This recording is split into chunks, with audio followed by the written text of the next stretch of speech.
Not all harmonic generators are made equal.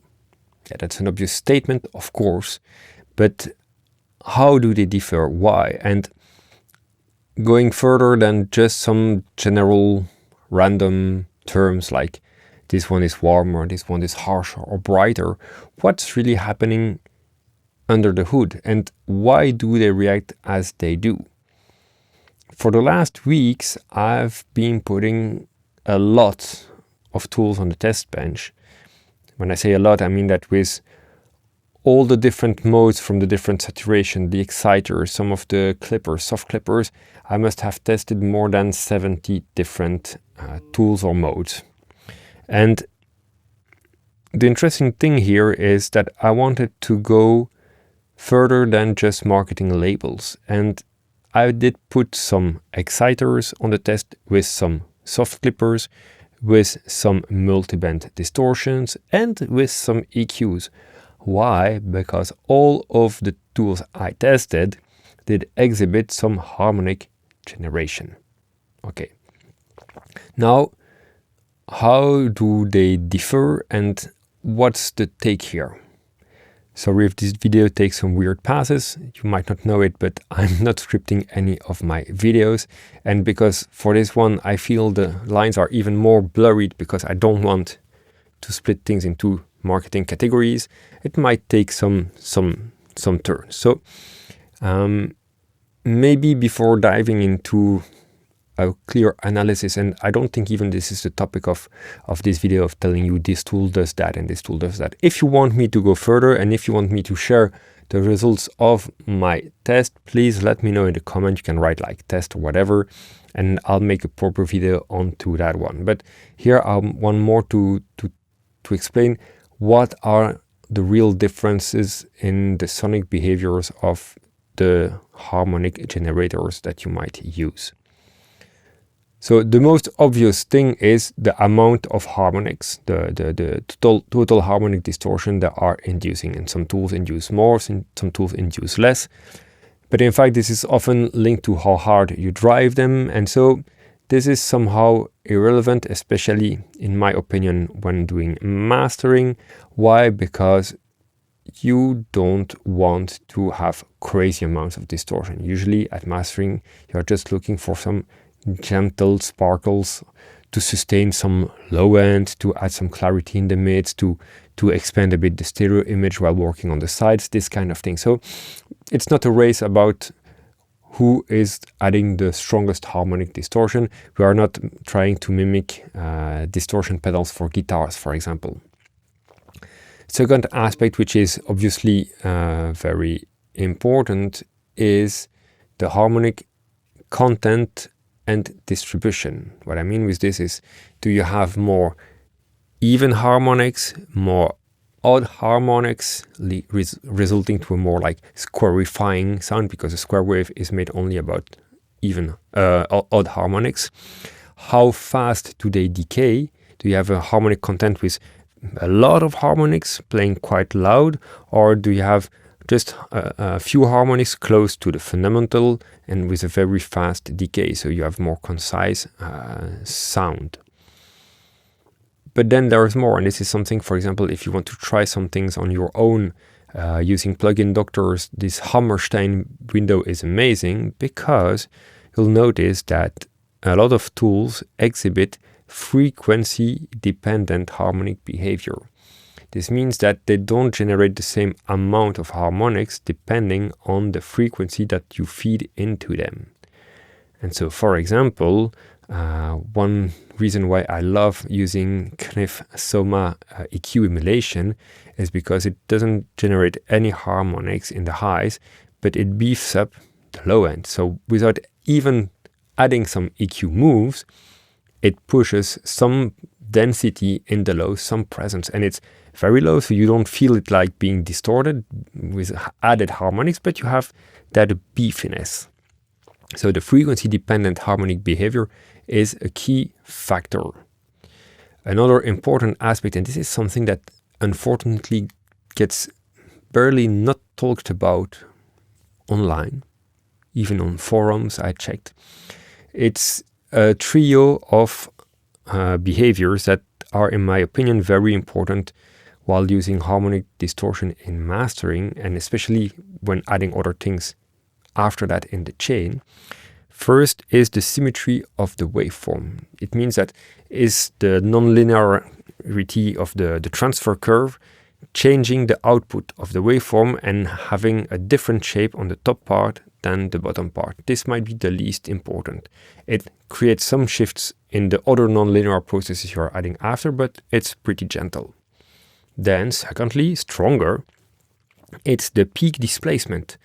The transfer curve can make that, for example, the positive peaks get much more increased, for example, or compressed than the bottom peaks. And so you create an asymmetry in the peaks. Why is this important? Well, because if you are putting any compressor, clipper, limiter after that, they will not react the same on both polarities of the waveform, inducing some kind of different behavior and harmonic content that is less predictable. And if you have one transient with a very short peak at one polarity, it might even be stronger, or it might help if you're lucky, but it's less predictable. The third aspect is that some distortion tools, let's say distortion to be broad, some harmonic generators, they induce also DC offset. This is really like adding a continuous current. So it's just tilting the whole waveform. It stays symmetric, but everything is tilted.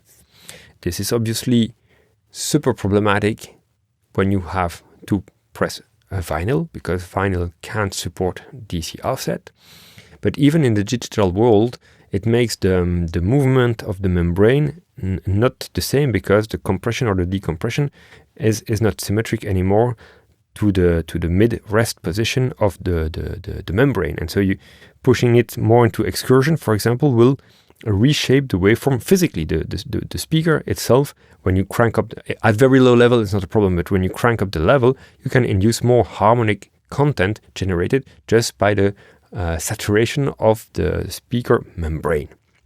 So you don't want DC offset.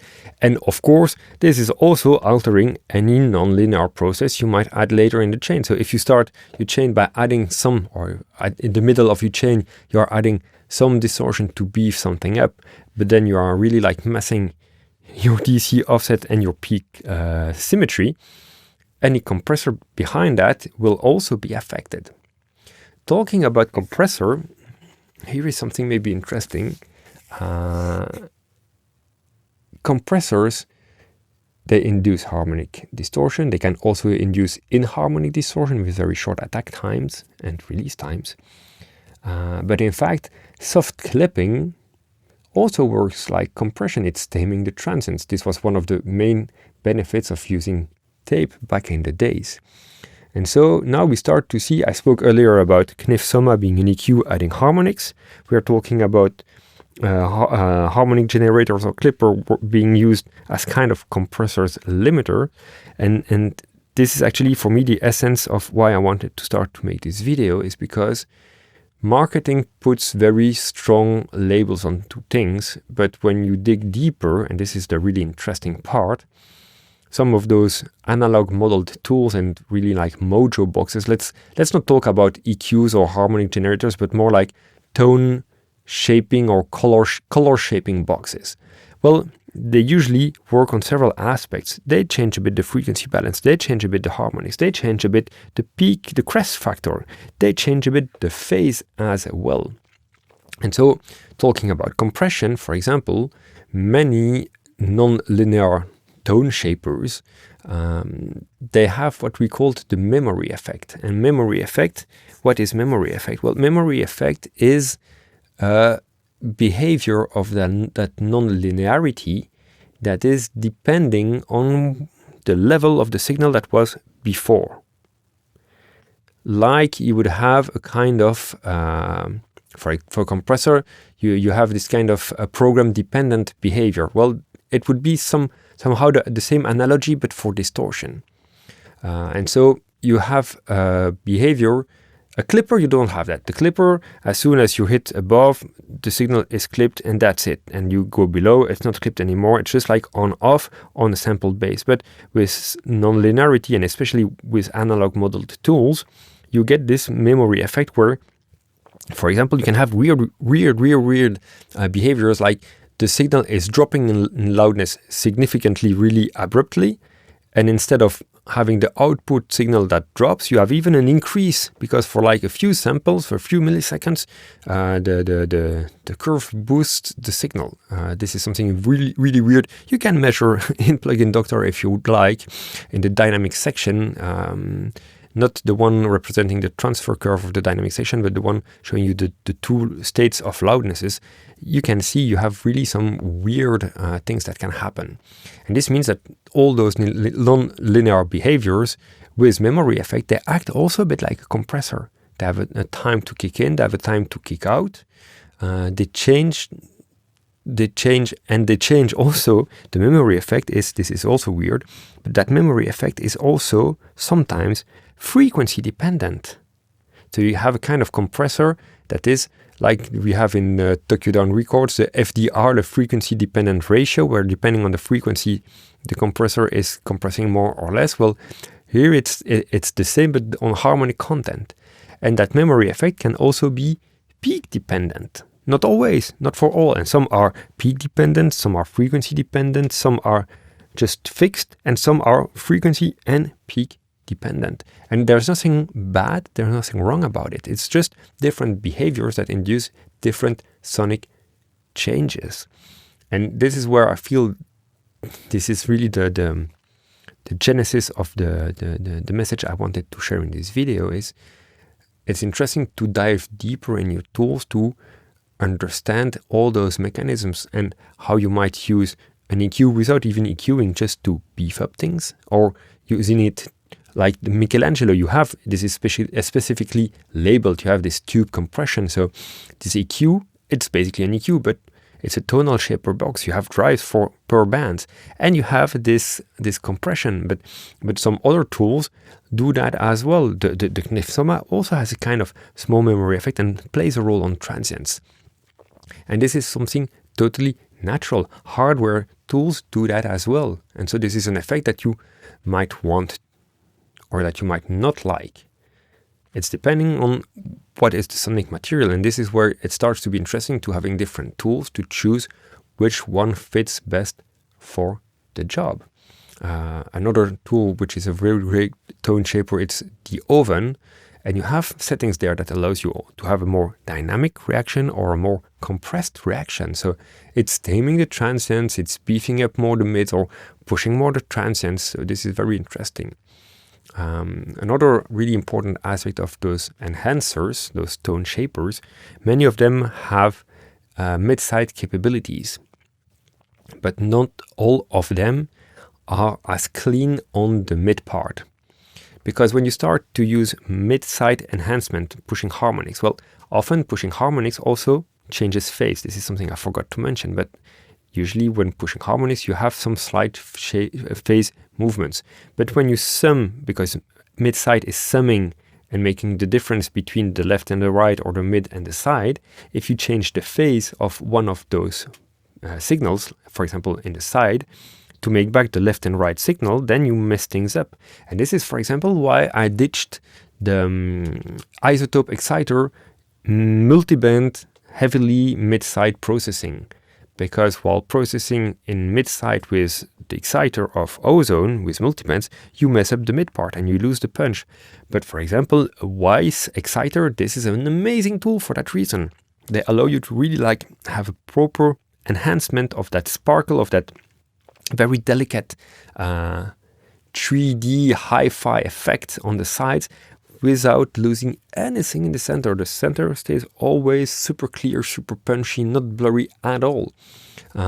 So all those things play into hand. Do you have mid-side, but how proper is the mid-side processor happening? Do you have memory effect? Is it frequency dependent? Is it peak dependent?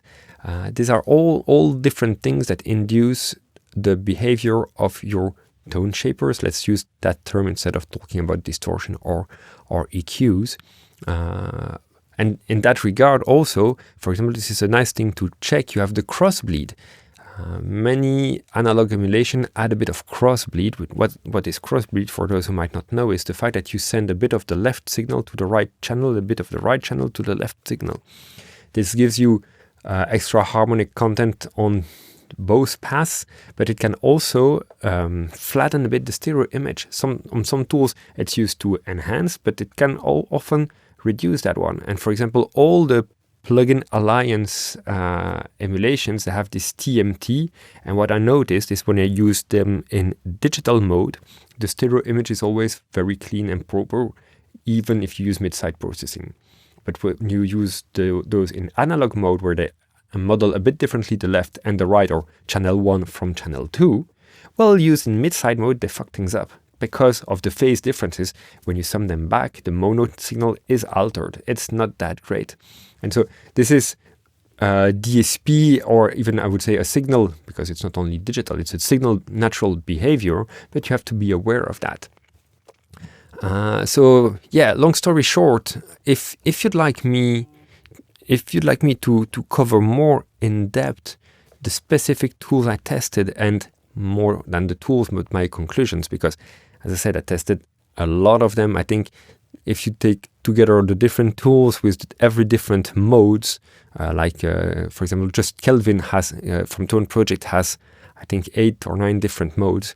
When you put them all together, I tested over 70, not 17, but 70 tools and modes, to just narrow that down to a few ones that I use at mastering stage. One more for the side exciter, one more for the low-end thickness, one more for the punch, one more for the small transient erosion, and all those kind of things. So if you want me to share more details and more tools-related conclusions, I'm happy to do that, but let me then know in the comments. You let me know, like test, share, or whatever.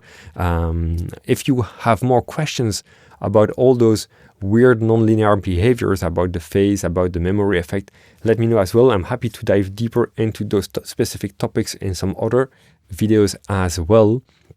Sorry for the maybe not so linear path of this video. It might have messed with my YouTube algorithms, but I don't care about that at all.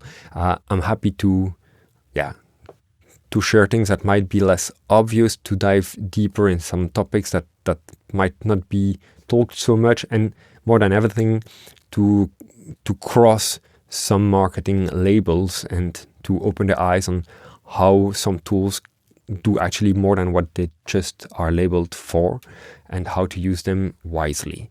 I hope you enjoyed this content. As always, let me know what you think in the comments. Leave me a little like if you like it. Support the channel if you're not doing this yet. And see you soon for more.